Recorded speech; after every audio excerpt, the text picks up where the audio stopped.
ধনু রাশির জাতক জাতিকাদের জন্য এই মাসটি কিন্তু মিশ্র ফল বয়ে আনতে পারে। মাসের শুরুতে কিন্তু আপনাকে আপনার কর্মক্ষেত্রে মনোযোগ দিতে হবে।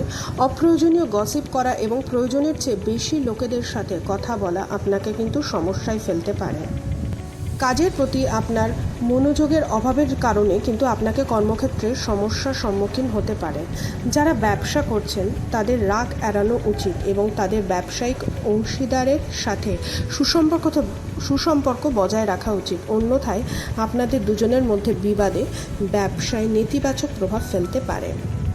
এই মাসের শুরুতে ব্যবসায় ক্ষেত্রে একটু মন্দা দেখা দিতে পারে, কিন্তু 4 সেপ্টেম্বরের পর থেকে কিন্তু ব্যবসায় কিন্তু ভালো ফল দিতে পারে। প্রেম সম্পর্কে কিন্তু তীব্রতা থাকবে। আর যারা বিবাহিত তাদের ক্ষেত্রে কিন্তু কিছুটা সমস্যার সম্মুখীন হতে পারেন। পারিবারিক দ্বন্দ্ব কিন্তু সম্ভাবনা রয়েছে, তাই এটা যতটা সম্ভব এড়িয়ে যাওয়ার চেষ্টা করবেন। আর শিক্ষার্থীদের জন্য এই মাসটা অনুকূল হতে পারে। অর্থনৈতিক দিক থেকে এই মাসটি কিন্তু মিশ্র ফল বয়ে আনবে, ঠিক আছে। ব্যয় নিয়ন্ত্রণ থাকবে এবং আয়ও ভালো হবে।